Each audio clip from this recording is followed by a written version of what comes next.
आगे आगे उठ। अरे छन्नो आज जो बैग था के कि चली मनने लग है या जरूर स्कूल में जावे है। मैं जाऊँ अपने घरा।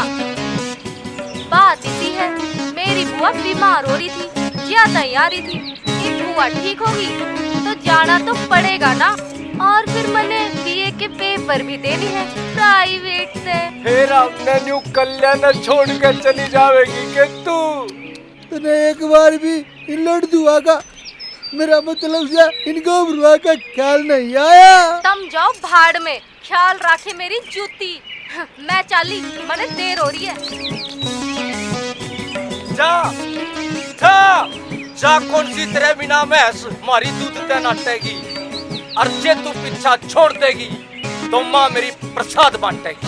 रहा गलत इश्क के मैं नादान पकड़ बैठा, एक बौली गदड़ी के मैं कान पकड़ बैठा। भाई